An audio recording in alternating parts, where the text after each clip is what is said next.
en esta preciosa tarde. Y mire lo que dice la palabra del Señor. Vamos a estar hablando hoy en esta serie de avivamiento sobre el costo del avivamiento. ¿Sabe que para que venga el avivamiento se paga un precio?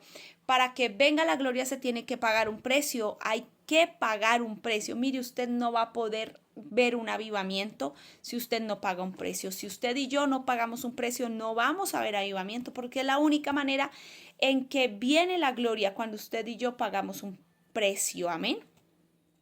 A Jesús le costó 3 años y medio, más o menos. A Pablo le costó toda su vida desde que conoció al Señor, de ahí en adelante, pagar ese precio para ver el avivamiento. A Pedro le costó su familia, su pesca, todo lo que él hacía naturalmente como ser humano.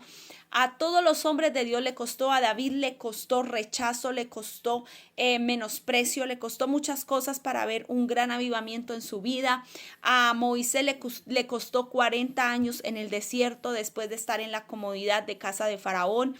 A todos los hombres, a Abraham le costó creer, tener fe y creer que Dios lo iba a hacer para ver ese gran avivamiento, que como siempre se los he dicho, hasta el día de hoy Abraham ve su recompensa. Abraham ve que cuando alguien se convierte, cuando alguien tiene fe y cree en el Hijo del Hombre, allí hay una bendición, y es que dice que él iría a tener muchas generaciones, y yo creo que para Abraham es una bendición cada vez que mira que alguien se convierte y que alguien camina con el Señor. Jesús dijo, si un hombre va a la guerra, primero necesita contar el costo de ir a la guerra. Amén. Por eso la palabra dice, muchos son los llamados y pocos los escogidos, porque no es fácil ir a la guerra, porque es más fácil estar en mi comodidad, porque es más fácil tener dinero que tener gloria, porque la gloria cuesta. Esta leve tribulación momentánea producirá en vosotros un excelente y mayor y eterno peso de gloria. Entonces la gloria pesa, la gloria cuesta, y hay gente que le gusta lo fácil. Entonces prefieren quedarse en donde está, prefieren vivir como están para no tener que pagar un precio por esa gloria que reciben. Mire lo que dice la palabra. El Señor Jesús fue claro: si un hombre va a la guerra, debe de entender y mirar primero cuánto le va a costar ir a la guerra. Por eso muchos no son pastores, por eso muchos no son evangelistas, por eso muchos no caminan con Dios como debe de ser, porque Dios empieza a quitarnos todo lo que no representa a Cristo en nosotros, porque para ir a la guerra hay que pagar un precio. Para decidir caminar con Cristo hay que pagar un precio. Un soldado que quiere ir a la guerra tiene que dejar a su mamá, tiene que dejar a su papá, tiene que dejar a sus hermanos para cumplir con un propósito que él tiene, y es ir a defender a un montón de gente que no conoce, pero que él quiere ir a luchar y a caminar y a ayudar a la patria. Amén. Entonces el Señor fue claro: el que no mira cuánto le cuesta ir a la guerra, mejor quédese quieto, porque el que pone la mano en el arado y mira hacia atrás no es digno del Señor. Mire lo que dice Lucas capítulo 9, versículo 13 al 17.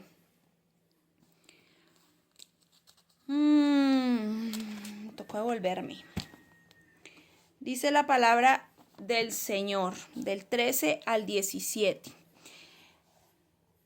Las semillas sobre la tierra rocosa representan a los que oyen el mensaje y lo reciben con alegría, pero como no tienen raíces profundas, creen por un tiempo y luego se apartan cuando enfrentan la tentación. Seguimos. Las semillas que cayeron entre los espinos representan a los que oyen el mensaje, pero muy pronto el mensaje queda desplazado por las preocupaciones, las riquezas y los placeres de esta vida. Así que nunca creen hasta la madurez. Nunca crecen hasta la madurez, perdón. Y las semillas que cayeron en la buena tierra representan a las personas sinceras, de buen corazón, que oyen la palabra de Dios, se aferran a ella y con paciencia producen una cosecha enorme. Y sigue diciendo: nadie enciende una lámpara y luego la cubre con un tazón o la esconde debajo de la cama. Una lámpara se coloca en un lugar alto donde todos los que entran a la casa puedan ver su luz.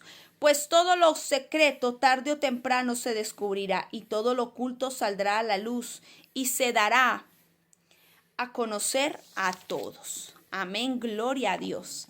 Qué pasaje tan poderoso, ¿no? Y ese no lo conocemos todos, la semilla que cayó en buena tierra y que no produjo y que sí produjo y que esto y que lo otro, ¿cierto? Pero esto no habla más de otra cosa que de la iglesia. Esto habla de la iglesia que recibe la palabra y la iglesia es usted y yo. No estoy hablando de la congregación, del lugar donde usted y yo vamos, no. Estoy hablando de la iglesia como persona, como individuo, usted y yo. Recibimos la palabra, unos se van, se entretienen, se fueron. ¡Ay, qué chévere ese mensaje! Súper poderoso. Estamos como Marta, la de la canción de Natán y Filit, el profeta. Natán, el profeta y Filit, ¿no? Escuché su mensaje, estuvo poderoso.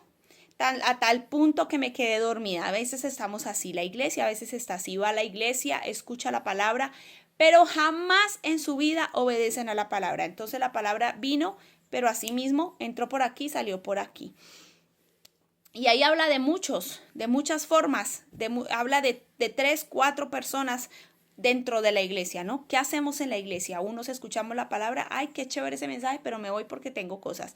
Otros la escuchan, pero la preocupación, la falta de fe, la duda, no sé qué, termina ahogando esa semilla. Y los otros son los que producen fruto, los que dicen, sí, amén, yo lo creo, no lo tengo, pero lo creo, yo sé que va a suceder, yo sé que Dios está conmigo. Y decidí creer y decidí avanzar por encima de todo pronóstico. Hay tres o cuatro grupos de personas, la verdad no, yo estudié hace mucho tiempo esa parábola y tengo escrito sobre la iglesia un tema súper bueno ahí, pero no me acuerdo ahorita porque no lo tengo acá anotado. Seguimos. Lucas 9, 13 al 17, pero yo les leí fue el 8, ¿cierto? Sí. Bueno, pero igual lo íbamos a leer, sino que lo leímos primero. Bueno, gloria a Dios. Pero Lucas 9, del 13 al 17, también dice algo importante. Lucas 9, del 13 al 17. Jesús le dijo, denles ustedes de comer, pero lo único que tenemos son 5 panes y 2 pescados, le respondieron. ¿O esperas que vayamos y compremos suficiente comida para toda esta gente? Pues ahí había alrededor 5,000 hombres allí. Jesús respondió, díganles que se sienten en grupos de unos 50 cada uno. Entonces todos se sentaron. Jesús tomó los 5 panes y los 2 peces, miró hacia el cielo y los bendijo. Luego, a medida que partía los panes en trozos, se los daba a los discípulos junto con los pescados para que los distribuyeran entre la gente. Todos comieron cuanto quisieron y después los discípulos juntaron 12 canastas con lo que sobró. 12 canastas gobierno, 12 canastas reino, 12 canastas yo estoy aquí. Eso es lo que el Señor quiere, que a través de nosotros la gloria se vea, que usted y yo seamos esa iglesia por la cual Él se pueda manifestar, por la cual la gloria se vea, por la cual la gente crea, por la cual la gente camine con Él. Usted y yo somos esa iglesia y el costo del avivamiento es creer. El costo del avivamiento es pagar el precio, sufrir la penalidad. Tú pues sufre penalidades como buen soldado de Jesucristo. Ninguno que milita se enreda en los negocios de la vida. ¿A fin de qué? De agradar a aquel que lo tomó por soldado. Usted y yo fuimos tomados por soldados. Ya no nos pertenecemos, ya no somos dueños de nada, ya no tenemos nada. Todo lo que tenemos se llama gracia, favor y merecido. Todo lo que tenemos es la añadidura que Él pone en nuestras vidas. Todo lo que tenemos es por misericordia. Usted y yo no tenemos nada. Así de que cuando nosotros decidimos aceptar a Cristo debemos pagar el precio. Debemos pagar el precio de creer en los milagros. A los discípulos les tocó creer. No había nada prácticamente, habían unos panes y unos peces, pero ellos simplemente obedecieron a la función. Jesús alimenta a la multitud, Jesús trae avivamiento. Avivamiento no es solamente que Dios te sane de cáncer, que Dios te sane de los ojos, que Dios te sane del páncreas, que Dios te sane de las rodillas, que Dios te sane de la cintura. Avivamiento es que la gente vea cómo el poder de Dios se manifiesta en cosas que son tan imposibles y tan ilógicas de que sucedan en este mundo. Eso es avivamiento y ese es el costo, el creer. El costo del avivamiento es decir, yo no sé lo que va a pasar, pero sé que va a ocurrir. Sé que va a pasar porque Dios lo dijo. Amén. Pagar el precio. ¿Sabe? Yo la semana antepasada yo le decía al Señor, Señor, yo no tenía nada que ir a hacer a Duitama. Yo no tenía nada que ir a hacer allí. Tú me mandaste, tú lo sostienes. Tú me llamaste, tú lo provees. Tú me dijiste, yo te obedecí y aquí estoy. Yo no tenía nada que hacer acá, le dije yo al Señor. Yo no tenía nada que hacer en Duitama. De hecho, era una ciudad la menos probable la que yo llegara. No me interesaba en nada, siempre quise otro tipo de ciudades, siempre tuve mis ojos naturales puestos en otras ciudades que me parecían muchísimo más interesantes. Dios me llamó a Duitama y he tenido que pagar el precio por un avivamiento, por una gloria, por un poder y por algo poderoso que Dios va a hacer en Duitama, que va a hacer en Tunja, que va a hacer en Boyacá. Y esto no lo digo yo, lo han dicho profetas, lo han dicho hombres de Dios, mujeres de Dios que han visitado la iglesia.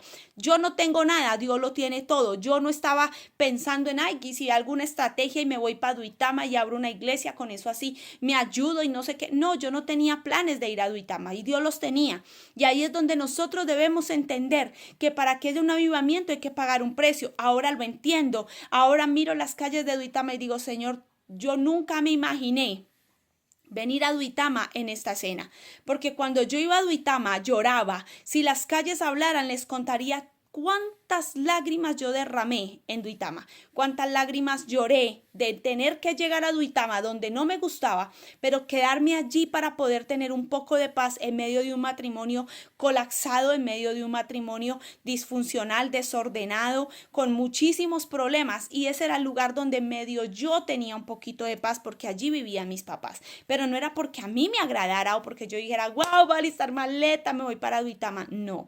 Pero ahora entiendo todo y entiendo lo que es pagar un precio, entiendo lo que es vivir el proceso. ¿Para qué? Para que Dios se manifieste, para que Dios muestre su gloria a un pueblo. Allí hubo un hombre que dejó una gloria, allí hubo un hombre que hizo un trabajo espectacular, él ya falleció, pero Dios dijo, voy a levantar una nueva generación, voy a levantar un nuevo pueblo que se preocupe por la gloria, que se preocupe por la esencia, que se preocupe por el fuego. Y así es, amado, pero usted y yo tenemos que pagar un precio. ¿Sabe cuál ha sido el precio que yo he tenido que pagar para estar en Duitama? Dejar a mis hijos solos 3 días en la casa, 2 días en la casa, que mi suegra vaya y les lleve almuerzo, que los dejen solos a veces en la tarde, en la noche mi suegra iba y los acompañaba, estar lejos de ellos, estar lejos de lo que ellos necesitan, pagar el precio de irme con el olor de la gasolina con el pastor y llegar a Duitama, a veces sin ni siquiera con qué comer. Me he acostado, y no se lo digo para que usted diga, la pastora es una dura y ha aguantado hambre por nosotros, no. Eso es solamente Dios, pero acostarnos sin comer muchas veces, por llegar a Duitama a establecer su palabra, por obedecer a lo que Dios quiere que se haga. Y ese es el precio que se paga, amado, no le va a costar menos. No crea que el precio es andar en un jardín de rosas, no, hay que ponerse la camiseta y hay que sufrir y hay que padecer por causa de Cristo y por establecer el reino, porque usted llega a un lugar y no está peleando contra cualquier cosa, está peleando contra principados, potestades, gobernadores y huestes espirituales de maldad que operan en la región, que operan en las ciudades, que operan en los barrios, que operan en las familias, que operan en la gente, y hay que pagar un precio, amado. No le va a costar menos. Usted quiere gloria, le va a costar. Usted quiere gloria, le toca pagar el precio. No es que eso se lo van a regalar en un paquete de chitos, le toca pagar el precio. Y el que quiere gloria, y el que quiere unción, y el que quiere milagros, y el que quiere sanidades, y el que quiere ver a su familia postrada a los pies de Cristo, tiene que pagar un precio. No es de gratis. El cielo no regala nada. El cielo no patrocina gente mediocre. El cielo no patrocina gente floja. El cielo no patrocina gente perezosa. Hay un precio que pagar y te va a costar todo, como lo decíamos ayer. Y si quieres gloria, tienes que pagar el precio. Y si quieres reino, tienes que pagar el precio. Y si quieres ver que Dios haga milagros a través de ti y multiplique panes y multiplique peces y salga dinero de donde no hay para alimentar multitudes, tienes que pagar un precio. Amén. Entonces aquí los discípulos tuvieron que aprender que era pagar el precio, creer, que era pagar el precio, estar 3 días sin comer detrás de Jesús, esperando que algo pasara, esperando que algo aconteciera, diciendo no sé qué va a pasar, pero aquí voy a llegar. ¿Qué supones, Jesús? ¿De dónde vamos a sacar para hacer todo? Tráigame lo que tengan, obedezcan, caminen, que yo voy a hacer lo que tengo que hacer. Amén. Ese es pagar el precio de la paciencia, el precio de la fe, el precio que te va a costar seguir a Cristo, va a ser todo, amado. Y no le digo esto para que se preocupe, le digo esto para que tenga esperanza, para que tenga paz y para que sepa que aunque usted no vea nada, en el cielo ya hay algo que se estableció y en la tierra se establece cuando usted y yo pagamos el precio y caminamos en el orden que Dios tiene para cada uno de nosotros. Gálatas 2:20. Esta clase me la estudié anoche porque yo traía las 2 clases anteriores hechas, pero se me había acabado mi cuaderno. Entonces tuve que comprar otro cuaderno para hacer las 2 clases que me hacían falta y anoche me la estudié y yo decía, wow, de verdad que nosotros, ay Señor, nos falta tanto, ayúdanos. Gálatas 2:20 dice, mi antiguo yo ha sido crucificado con Cristo. Ya no vivo yo, sino que Cristo vive en mí. Así que vivo en este cuerpo terrenal, confiando en el Hijo de Dios, quien me amó y se entregó a sí mismo por mí. Este pasaje lo hemos leído todos estos días. Yo me lo sé de memoria, pero si usted me pregunta dónde está, si no lo leo acá, le voy a decir que está en la Biblia, porque no me sé la cita bíblica.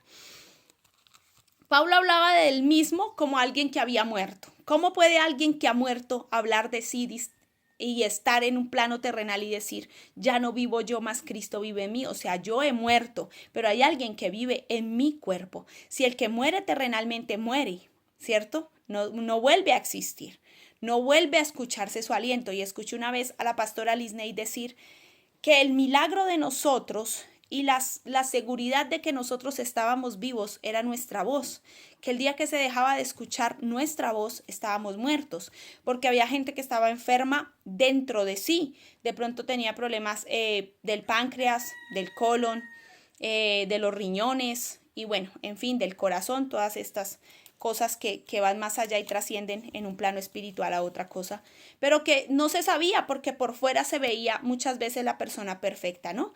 Pero cuando se generaba una muerte, lo primero que desaparecía de la persona era la voz. Y es real, usted y yo, lo primero que perdemos cuando dejamos de existir en esta tierra es la voz. La voz de mi abuela no se escuchaba desde antes de ella morir, pero el día que partió su cuerpo igual quedó ahí, pero su voz no se volvió a escuchar. Es el milagro de la voz. ¿Cómo puede alguien decir que ha muerto si está vivo? Esto solamente se dice cuando se aprende que nací de nuevo y que tengo una vida que no me pertenece, que esta Luisa está muerta, pero que Cristo resucitó juntamente conmigo. Él me hizo resucitar juntamente con Él más bien. ¿Para qué? Para que yo le sirva, para que mi vida sea de agrado delante del cielo, para que la gloria de Dios se manifieste a través de mi vida. Pablo hablaba de él mismo como alguien que estaba muerto. ¿Cuántas veces usted y yo hacemos las cosas y en realidad no estamos muertos? En realidad no hemos muerto porque actuamos como Luisa, actuamos como Carolina, actuamos como Milena, actuamos como Fanny, actuamos como Olga, como Ana, actuamos como cada uno de nosotros es. Entonces no podemos decir que hemos muerto como Pablo cuando actuamos como nosotros mismos, como seríamos nosotros en esencia. Pablo no podría decir que habría muerto si él seguía siendo el perseguidor, si él seguía matando cristianos, no hubiese podido decir, ya no vivo yo, más Cristo vive en mí. Amén. Negarnos a nosotros mismos es hacer la voluntad de Dios. Para que venga un avivamiento hay que negarse.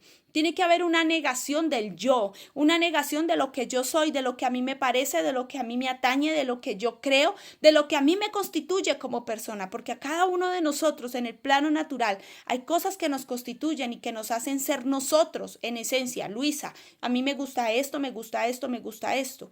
Hay otros que dicen, no, yo no soy así, yo no soy esto. Pero ¿qué le atañe a Dios? ¿Qué le agrada a Dios? ¿Qué es lo que a Jesús le agrada, el reino? Y cuando usted y yo decimos que hemos muerto, necesariamente necesitamos entender que morir es hacer la voluntad de Dios. Jesús tuvo que morir antes de ir a la cruz. Jesús tuvo que morir muchas veces para no decir lo que Jesús quería decir, lo que había aprendido de José, lo que había aprendido de María, lo que había aprendido de la vida, su temperamento, su carácter, su forma de pensar, lo que él era, tuvo que morir antes de ser crucificado para que no fuera él, sino que fuera el reino de Dios a través de él. Amén. Santiago 4:8. Hoy estamos con la Biblia en la mano. No dejes nunca de conectarse sin su Biblia. Conéctese siempre con su Biblia, porque lo más bonito es que usted pueda decir, ay, lo que la pastora leyó sí está en la Biblia. No le estoy diciendo una herejía, amado. Es mejor que usted tenga su Biblia. El que investiga y el que estudia aprende 2 veces. Santiago 4:8, acérquense a Dios y Dios se acercará a ustedes. Lávense en las manos, pecadores, purifíquense en su corazón, porque su lealtad está dividida entre Dios y el mundo. Imagínese Pablo diciendo, ya no vivo yo, más Cristo vive en mí, pero le salió un cristiano así de hueso colorado y el Pablo decir, ¿sabe qué? Lo voy a exterminar porque no piensa igual a mí. Le salió un judío al asunto y él dijo, lo voy a exterminar porque no piensa igual a mí. No. No podemos estar divididos entre Dios y el mundo. Acerquémonos pues a Dios y Él se acercará ¿a quién? A nosotros para hacernos diferentes, para que a través de la vida de Cristo usted y yo seamos diferentes, para que a través de la vida de Cristo usted y yo pensemos diferente. Amén. No podemos quedarnos como salimos del vientre de nuestras madres. Tenemos que ir siendo transformados después del nuevo nacimiento. Si yo me niego a mí mismo, me doy a Él. Si yo me niego a lo que yo pienso, me doy a Él. Si yo me niego a lo que yo soy, me doy a Él. Dios sabe. Y ustedes me han escuchado porque yo soy muy sincera, a mí no me gusta aparentar nada, yo soy franca. Y si tengo que decirle a alguien la verdad, yo se la digo porque a mí no me gusta ponerle arandela, ni adorno, ni engañar a la gente creyendo que yo soy perfecta. No, yo soy una persona íntegra que me gusta decir la verdad. Y muchos saben que para que yo esté aquí en la finca de mi papá estoy pagando un precio, amado, porque a mí no me gusta el calor, porque a mí no me gusta sudar, porque a mí no me gusta estarme echando aire, porque a mí no me gusta el campo. Yo veo el campo y lo admiro, me parece hermosa la creación de Dios, pero yo vivir en el campo no, pero estoy pagando un precio. Estoy entendiendo que no es mi voluntad, que es la voluntad de Dios. Estoy pagando un precio de entender que hay momentos en la vida donde tengo que menguar para que Él crezca. Estoy pagando el precio de ver a mi papá decirme, mami, vamos a orar por una señora allí. Hija, ponerme atención en las mañanas cuando nos sentamos a hablar y Él estar atento a lo que yo diga y decir, la gloria es para Dios. Qué chévere cuando alguien habla y sabe de lo que habla y entiende lo que habla. Mi tía, mi mamá, mi papá, todos poniendo atención, mi prima conectándose, una prima que vive aquí, conectándose a las transmisiones, viniendo y preguntando, prima, tal cosa, ¿usted qué opina? ¿Qué es esto? ¿Qué hago? Mire que me van a operar, mire que estaba enferma, ore por mí. Eso es glorioso, amado, y es morir. Porque yo podría estoy en mi comodidad de Bogotá, porque para mí Bogotá es una ciudad espectacular, aunque tenga trancones, aunque tenga muchas cosas. Para mí Bogotá es mi ciudad y amo a Bogotá. Pero tengo que pagar un precio cuando quiero que Dios haga algo. Cuando yo me niego a mí misma, me doy a Él. Yo no estoy aquí para hacer mi voluntad. Yo no estoy aquí para decir, es que a Luisa no le parece que el calor sea algo chévere. Pero cuando Dios me envía, debo de obedecer. ¿Qué tan dispuestos estamos a obedecer? ¿Qué tan dispuestos estamos a menguar para que Él crezca? ¿Qué tan dispuestos estamos a hacer su voluntad por encima de la nuestra? ¿Qué tan dispuestos estamos? ¿Sabe? Mi papá tenía una foto aquí grandísima de mi abuelo. Hace muchos años mi abuelo murió, hace 24 años. Mi abuelo murió. Y mi papá tenía una foto aquí en la sala de mi abuelo enmarcada, un dibujo que él pagó para que le hicieran hace muchos años. Le valió mucha plata para ese momento. Y mi mamá le dijo, mijo, quitemos esa foto de su papá, que eso es idolatría. Y mi papá ya quitó esa foto. Ahora tiene fotos de sus nietos, de sus hijos, de los que estamos vivos. No hay fotos de muertos acá. Dígame si eso no viene por pagar un precio. Si eso no viene por obedecer a lo que Dios quiere hacer con uno. No se trata de mí, se trata de Él. Pagar el precio para que la gloria de Él se manifieste. Negarse a uno mismo es negarse totalmente, es entregarse totalmente, es abandonarse en la voluntad de Dios. Como el que cae en el mar por X situación y se monta en una tabla y dice, aquí me quedaré. Dios sabrá qué va a hacer conmigo. Dios sabrá cómo me va a sacar de aquí. Ese es el precio para el avivamiento, el negarnos a nosotros. Es que yo quiero, no, Dios no quiere, yo no lo hago porque Dios no quiere, a Dios no le agrada. Amén. Mire lo que yo escribí aquí. Entregarme totalmente a la voluntad de Dios y no proveer para la carne. Eso es el costo del avivamiento. Entregarme, rendirme totalmente a Dios y no proveer para la carne. Ay, no, es que un poquito al año no hace daño. Sí hace daño porque usted carga un vestido de santidad que se mancha, que se ensucia, que se va a dañar. Es como cuando usted está vestido de blanco y lo invita a una lámina de carbón. Usted no va a querer ir porque su vestido blanco se le va a ensuciar con el carbón. Y así sea una mínima mancha, se va a notar. Así pasa con nosotros como hijos de Dios. Si usted quiere ver el avivamiento, no se puede manchar su vestido. No nos podemos manchar el vestido con un poquito de mugre, porque un poquito de levadura le duda toda la masa. Amén. Si usted todavía tiene su boca sucia, dígale, Señor, pasa un carbón encendido por mi boca sucia. Yo no quiero ser un grosero, yo no quiero ser una persona que tenga malas expresiones, que se exprese mal hacia su pareja, que se exprese mal hacia la gente. Hay gente que dice, uy, ese me cae mal. ¿Y por qué me cae mal? No sé, ese me cae mal. Eso es del diablo, amado. Eso no tiene presentación. Porque Dios nos llamó a ser íntegros. No proveemos para la carne. Somos un linaje diferente. Amén. Esto es negarse al yo. Terminar en la cruz es negarse al yo. Atravesar la cruz. Hay gente que está frente a la cruz, pero no la atraviesa. Y cuando usted y yo la atravesamos es cuando de verdad nacemos de nuevo. Amén. En los tiempos romanos, cuando un hombre cargaba la cruz, él ya había dicho adiós a su familia, a sus amigos, porque ya sabía que no regresaba. Amén. Yo me acuerdo que cuando Richard llegó a la iglesia, Richard tenía muchos amigos con los que compartía de pronto una tarde de fútbol y de unas cervezas, porque tal vez no era un borracho empedernido, pero sí tenía sus momentos de que él se tomaba unas cervezas y veía una tarde de fútbol con sus amigos. Le gustaba un poquito el metal y la salsa, entonces había musiquita, el buen ambiente, entre comillas. Y cuando él llegó a la iglesia, él ya venía de conocer a Dios, pero venía de estar apartado. Él llega a la iglesia y le empieza a orar a Dios y le dice, Señor, quita a toda la gente que no sea de bendición para mi vida. Él no imaginó que ninguno fuera bendición para su vida. Dios le quitó muchísima gente que él pensó que eran buenos amigos, que iban a estar con él, y no, Dios los apartó. Incluso familia le apartó. Porque eso es negarnos al yo. Eso es negarnos a lo que mi carne quiere y es lo que Dios quiere. Amén. Entonces ahí es donde de verdad pagamos el precio. Ahí es donde de verdad decimos, no voy a regresar. No voy a seguir siendo lo que soy. Tengo una identidad nueva, tengo una vida nueva, soy una persona nueva, diferente. Y Dios ve eso y Dios empieza a trabajar. Hay gente que nunca irá con nosotros, ni por más de que usted lo coja de la mano y lo lleve. No va a ir, porque no hace parte del diseño, no hace parte de la función, no hace parte de la estrategia. No hace parte, simplemente se va a quedar. Amén. Entonces seguir a Jesús es estar fuera de todo lo contrario a Él. Eso es seguir a Jesús. De todo, estar fuera de todo lo contrario a Él. A mi abuela le celebraban aquí los cumpleaños. Todos los años había parranda. Eso había una fiesta que duraba 3 días porque mi abuela había cumplido años.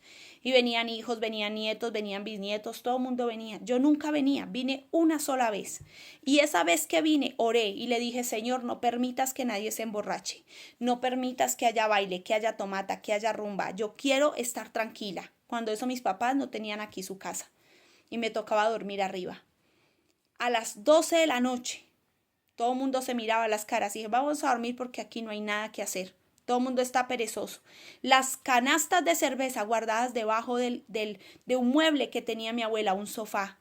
Pero esa es la gloria de Dios, porque donde yo llego las tinieblas tienen que retroceder. Eso es el verdadero avivamiento. Yo no me podría poner a bailar y a emborracharme con mi familia. Ay, no, pues emborrachémonos todos, chévere, bacano, no, nadie me está viendo. No, el cielo me está viendo. Y yo soy un embajador del cielo. Yo tengo que hacer todo lo contrario a lo que hace el mundo. Yo soy diferente. Yo soy la sal y la luz de esta tierra. Eso dice la palabra del Señor. Amén. Todo lo que esté fuera de su voluntad no puede habitar en mí. No puede habitar. De aquí no pueden salir dos fuentes, la agria y la dulce. No puede, no sale. Vaya, mire una fuente a ver si le sale agua salada de mar y agua dulce. No le va a salir, amado.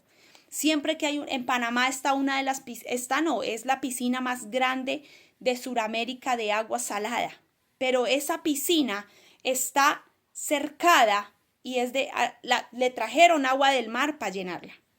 Pero ahí hay una división porque hay una de agua dulce para los niños, más pandita, más más bonita para ellos allá. Y está dividida porque no se pueden mezclar las aguas.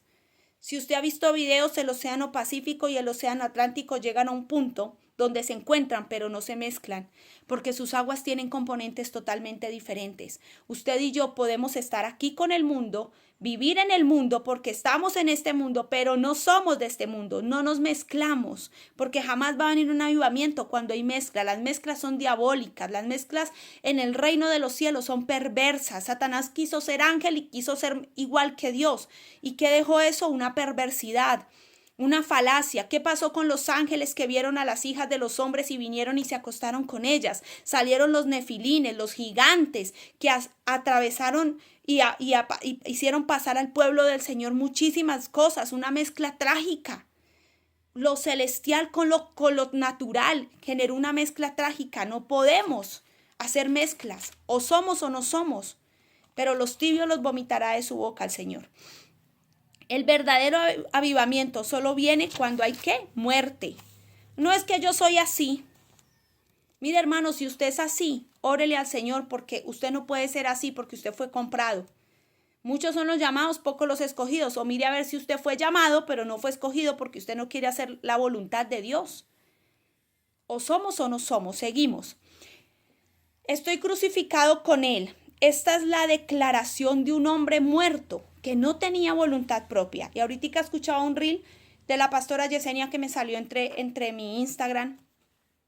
Y ella decía que no podíamos ser lo que nosotros quisiéramos y que la voluntad de Dios se afincaba en nosotros cuando nosotros decidíamos morir y que ya no teníamos voluntad propia. Ella lo decía ahorita en un reel. Yo supongo que es la prédica del domingo, que ella este fin de semana tuvo que haber predicado sobre eso, o ayer miércoles.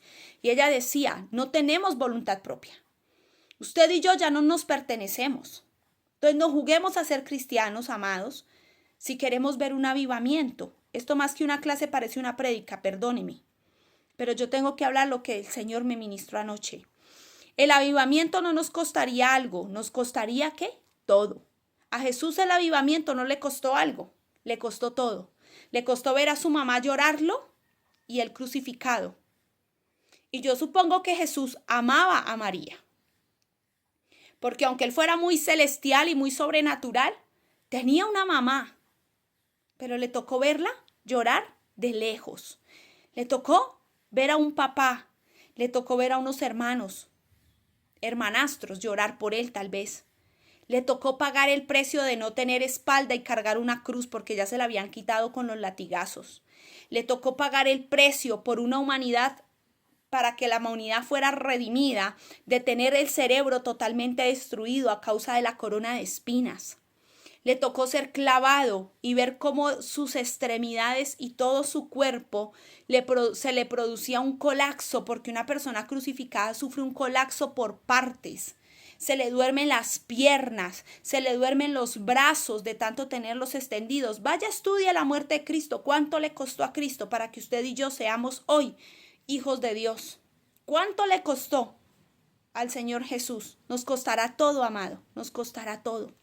Hay pastores que han perdido a sus hijos. Gigi Ávila, su mismo yerno le mató a su esposa, no le costó menos. Le costó el perdón, le costó seguirlo mirando a los ojos y perdonarlo.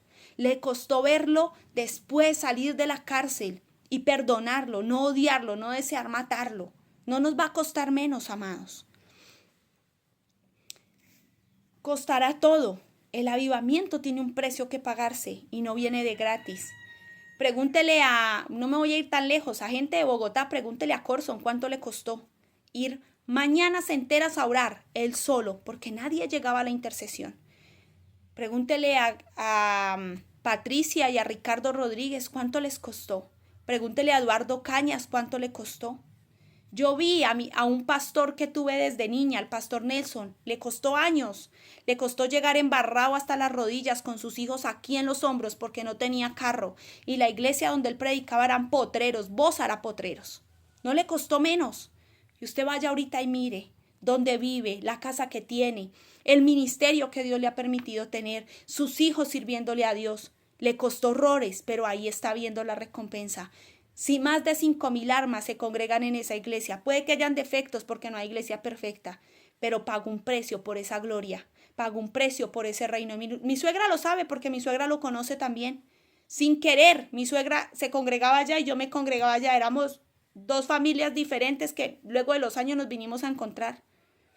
Pero todo costó, no fue gratis. Le costó darle a sus hijos a veces una sopa de menudencias para entre 4. Aarón, Adasa, la pastora Alexandra y el pastor Nelson, sentados tomándose en una sopa de menudencias de 3,000 pesos. No había nada más que comer en casa. Le costó hambre, le costó horrores. Pero así es que se paga el precio, amado. Cuando usted se deja llevar de Dios y deja que Él lo pase por todos los trillos, para después, cuando usted esté en la gloria, entender que no fue usted, que fue Él. Seguimos. El muchacho entregó todo lo que tenía, los panes y los peces. Jesús, la vida de Jesús fue entregarlo todo, hacerlo todo. Y el niño entregó todo, el muchacho entregó los panes y los peces, le costó todo para alimentar multitudes. Asimismo le costó a Jesús todo para alimentar multitudes. La historia es escrita por hombres, y esto lo anoté ayer, la historia es escrita por hombres que solo vivieron por una causa. Cuando usted ve a la historia del mundo, usted se encuentra con hombres que pagaron el precio por una sola causa. Alejandro el Grande, Mahoma, Hitler, Khan, Genghis, toda esa gente pagó un precio. ¿Y pagó un precio por qué? Por una causa inválida para muchos, pero válida para ellos. Para Hitler lo más importante era acabar con los judíos y apropiarse de toda Europa. Pagó un precio, con una visión errónea, pero pagó un precio. Se enfocó. ¿Cuánto más nosotros enfocarnos en salvar al perdido, en rescatar al perdido? Satanás se enfocó en una causa, ser el Señor de lo que él quería. Y está enfocado en esa causa, ser el Señor de lo que él quiere. Por eso muchos le sirven a él. Por eso gente hace consagraciones, rinden culto a él, hacen conciertos multitudinarios para proveer energía para el infierno, para todo lo que se planea allí. Pero no costará menos, amado. Y si a ellos les ha costado y pagaron un precio para hacer lo que hoy en día son muchas cosas, ¿de dónde salió los musulmanes? ¿De dónde salieron? De Mahoma, que empezó a tener una teoría, loca o como sea, tenía una teoría y empezó a implantarla en el corazón y en la mente de la gente, y la gente empezó a copiarle. Y hoy en día vaya a la Meca, ¿cuánta gente va a la Meca a hacer su peregrinación? Multitudes de personas que creen en algo que está mal, que está erróneo, que le falta una parte, pero que creyeron porque hubo alguien que se puso los zapatos para trabajar por esa causa. Sigo. Jesús era para el Padre lo que era el tabernáculo para el Antiguo Testamento. Amén. La cobertura de Dios es lo que es Jesús para nosotros. Y para que venga avivamiento, usted tiene que estar, y yo tengo que estar cubierta de Jesús. No va a venir avivamiento si estamos medio cubiertos. Alguien un día tuvo un sueño con alguien. Alguien tuvo un sueño con alguien y me decía, pastora, yo la vi solamente vestida de la cintura para arriba. Yo le ponía un saco de la cintura para arriba, pero de la cintura para abajo estaba desnuda. No podemos estar así, cubiertos a medias. Tenemos que estar cubiertos todos de Jesús, de su gracia, de su poder. Amén. Por eso la iglesia debe ser para Jesús lo que Jesús es para el Padre. Jesús es la cobertura de nosotros, el tabernáculo era la cobertura de Israel, y usted y el Padre tiene que ver a Jesús a través suyo, que Jesús sea su cobertura, que Jesús sea mi cobertura, para que pueda venir un avivamiento. No va a venir un avivamiento si nosotros no nos parecemos a aquello que representaba el reino de Dios en esta tierra, llamado Jesús. Satanás no iba a usar a Hitler, no iba a usar a Mahoma, no iba a usar a Alejandro el Grande, no iba a usar el Imperio Romano, no iba a usar a los babilónicos si no se parecían a él, tenían que parecerse a él. Y así mismo pasa en este tiempo. Si tú quieres traer un avivamiento, tienes que parecerte a aquel que te llamó, aquel que te asignó, aquel que te dio el nombre que tienes hoy en día, Hijo de Dios, a Jesucristo. Te tienes y nos tenemos que parecer a Él para que pueda venir un avivamiento en este tiempo. Dios pide de nosotros el cuerpo y la voluntad. Romanos 12:2. Si quiere usted lo anota y lo lee en su casa. Romanos 12:2. Igual creo que aquí ya lo encontré. Romanos 12:2 dice. ¿Dónde está el 2? Se me perdió.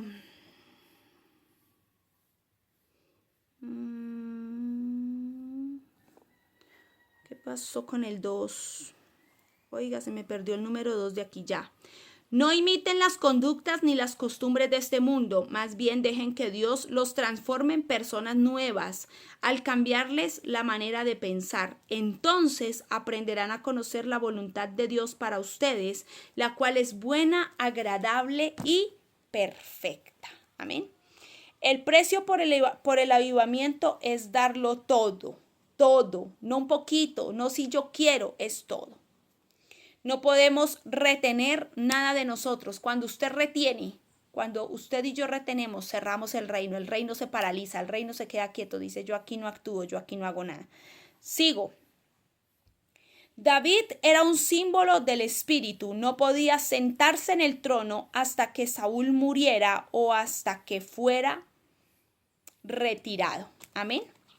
David era un símbolo del Espíritu Santo y el Espíritu Santo vino a su vida y a la mía para mostrarnos el poder de la gracia, para que viniera el avivamiento. David no se sentó hasta que Saúl murió. El Espíritu Santo vino cuando Jesús murió en la cruz y resucitó y les dijo, quédense allá en el aposento, que allá yo voy a derramar algo más poderoso que ustedes ni se imaginan, que ustedes ni creen que va a suceder, y ahí vino la gloria. Y para que usted y yo veamos el avivamiento tenemos que morir. El Espíritu Santo no se va a entronar en una vida que todavía es humana, que todavía es carnal, que todavía tiene una sabiduría diabólica, un pensamiento natural. No se va a sentar el Espíritu Santo a reinar una vida que está corrompida.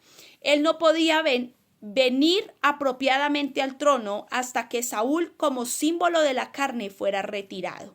Hoy mate su carne, porque el Espíritu Santo que opera en nosotros, que trabaja con nosotros y que a través de Jesús trae avivamiento, trae gloria, no se va a poder sentar en usted, no se va a poder sentar en el trono de su corazón, aunque hasta que no esté muerto la persona que está entronada, el yo suyo y el yo mío. Cuando la cruz no es importante, entonces surgen otras cosas, porque la cruz es lo único que quita aquello que no es Cristo. Amén, aleluya. Y hasta que no quitamos lo que no es Cristo, no vendrá avivamiento. Para que el pueblo pudiera entrar en la presencia de Dios, tenía que entrar a través del altar, o sea, la cruz. Cuando usted desarma el arca del pacto, es que yo lo quise hacer, sino que yo no sé usar Snapchat. Y Leslie le pedí el favor y no ha podido ayudarme a hacerlo, porque yo quiero hacer, desde hace tiempo tengo ganas de hacer un video donde entre la persona y el arca del pacto se desarme. Recuerde que tenía 4 partes, 1, 2, 3, 4 y la base. Cuando eso se desarma, cuando eso se abre, no queda otra cosa más que una cruz. El pueblo entraba a través del hombre de Dios, el sumo sacerdote, aquel que era instruido para entrar en la presencia de Dios, entraba y se paraba frente al altar, ofrecía incienso, ofrecía muerte, ofrecía sacrificio, ofrecía búsqueda, ofrecía humillación, y ese altar perdonaba al pueblo por 1 año. Ahora usted y yo nos encontramos frente a una cruz que desarmada es el tabernáculo, el tabernáculo no, sino la mesa que estaba dentro, el lugar que estaba dentro, ahorita se me olvida el nombre del lugar santísimo, ay, se me olvidó el nombre. Supongamos una caja, le voy a llamar una caja porque ahora mismo no me acuerdo cómo se llamaba. Pero en ese lugar era donde el sacerdote ofrecía el sacrificio. Se metía por debajo de las cortinas que eran demasiado pesadas y eran de gruesas como 10 centímetros las cortinas para entrar allí. Y él se metía arrastrado por debajo, humillándose, y cuando llegaba frente a esa caja se encontraba con la gloria, se encontraba con la presencia, se encontraba con el perdón. Desármela le queda la cruz, desármela le queda la gracia, desármela le queda la misericordia, desármela ya no va el sacerdote, va usted mismo. Ese era el privilegio. Cuando nosotros entramos allí y atravesamos esa cruz, allí morimos. Allí morimos. El arca del pacto, ya me acordé, el arca del pacto que estaba dentro, que no la podía tocar nadie porque cualquiera que la tocara sin que Dios se lo permitiera moría en el mismo momento. El arca del pacto, usted desármela, haga el trabajo de desarmar esa cajita y le va a quedar una cruz. La cruz representa el altar y el altar ahora usted y yo somos. El altar tiene que estar en santidad para que se manifieste. Atraviese esa cruz, atravesemos esa cruz para que veamos el avivamiento, para que veamos la gloria. Amén. Sigo. No había forma de pasar al otro lado sin antes pasar por la muerte. Amén. Porque recuerde que estaba los atrios, el lugar santo y el lugar santísimo. Y sin usted pasar por los atrios no podía ir al lugar santo. Y sin usted atravesar los atrios y el lugar santo no podía ir al lugar santísimo. De hecho, usted y yo no íbamos, porque ni siquiera hacíamos parte del paquete de Israel. Iban los judíos y aquellos que eran llamados a ir, el sumo sacerdote y los sacerdotes de la época. Ni el pueblo iba, pero ahora usted y yo tenemos el acceso, tenemos la entrada, tenemos el permiso, el privilegio. Amén. Dios no nos dio el Espíritu Santo para hacernos felices o darnos gozo. Jesús es todo esto, amén. En su presencia hay plenitud de gozo y delicias a su diestra. El Espíritu Santo ha venido para llevarnos a la cruz, amén. Hasta que estemos dispuestos a que Cristo salga en nosotros, no hay posibilidad que nosotros seamos instrumentos para el avivamiento. Hasta que Cristo no sea formado en nosotros, no va a haber avivamiento. Ay, pastora, ¿por qué oro y nada se cumple? ¿Cómo es usted, hermano? No, yo entre semana, miren, he tenido pleito esta semana con mi esposo, con mis hijos, con el vecino, con el perro, con la señora del Transmilenio que se subió y me empujó, con el que pasó y me pisó el pie, me ensució el zapato y yo tenía el zapato blanco. Mire, hermano, no le va a fluir el avivamiento, ni para usted ni para nadie. No se desgaste, porque el avivamiento viene cuando Cristo está en nosotros. Cuando Luisa ha muerto es que viene el avivamiento. Hay un montón de cosas que es maravilloso tener, ¿cierto? De pronto anhelamos una casa, un carro, tal vez algunos un título universitario. Yo pienso que cuando uno estudia se vuelve más inteligente, por así decirlo, adquiere conocimiento y tiene la capacidad de hablar de cualquier cosa, porque el que estudia tiene una mente abierta a muchas cosas.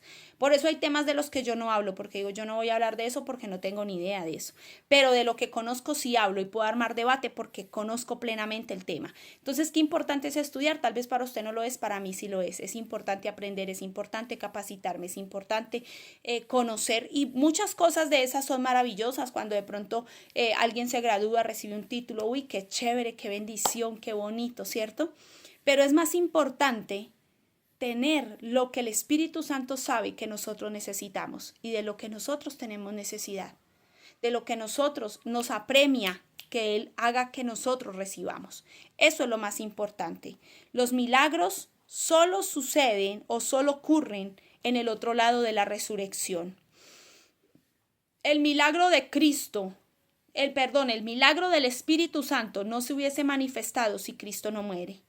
Los milagros ocurren del otro lado de la cruz. Los milagros ocurren cuando usted dice, voy a pasar toda la noche vigilando, orando y adorando a mi Padre. Los milagros ocurren cuando usted dice, ya no vivo yo, mas Cristo vive en mí. Los milagros ocurren cuando usted quiere poner su postura y ahí, aún por encima de su postura, logra ser empático y orar por esos que tienen una mente totalmente diferente a la suya. Los milagros ocurren y la revolución ocurre cuando usted entiende el concepto de ser cristiano. Cristiano no es ir a una iglesia, cristiano es seguir a Cristo. Cristiano es vivir como Cristo vivió en la tierra. Cristiano es hacer lo que a Él le agrada. A usted y a mí nos hace cristianos el que seamos como Cristo, no el que seamos los que van el domingo a la iglesia con un traje bonito. Hay gente que se viste bonita y el diablo va a la iglesia, recuérdelo. El diablo todos los domingos va a la iglesia, pero usted y yo tenemos que ser la diferencia para que venga ese avivamiento y no va a ocurrir de ninguna otra manera, no va a ocurrir sino cuando usted y yo entendemos que hay que pagar un precio. Y el precio es alto, hermano, pero la gloria que usted vive después no se compara con nada. Es algo maravilloso y sobrenatural. Yo pasé de no amar a un pueblo, de no querer ir a una ciudad, a decir gloria a Dios por esta tierra, a entrar por ella con acción de gracias, a abrazar a la gente de esa tierra que no quería, que no me nacía, no me fluía nada, a decir qué bonito estar en esta tierra, a decirle al pastor, amor, tenemos que ir y orar por los pueblos y hacer tomas proféticas, tenemos que lograrlo, amor, tenemos que ir a tomarnos todos esos lugares porque Dios dijo que serían para Cristo a través de dimensión de gloria, amén. Eso es lo que hace el avivamiento, el morir, el no ser yo amado. Muera usted, muera sus deseos, muera a sus pasiones, muera todas esas cosas que todavía lo cargan y que usted lucha con ellas, porque igual que usted, yo también lucho. Pero tomémonos el privilegio de morir y dejar que Cristo viva en nosotros y vamos a ver que lo que nosotros nos imaginamos que puede suceder con nosotros no está ni siquiera escrito en nuestras mentes, es algo aún más poderoso. Que el Señor les bendiga, amados, que tengan una feliz tarde. Recuerden que esta noche tenemos oración a las 9. A las 9 tenemos un tiempo de oración. Vamos a orar para quedar despedido. Padre,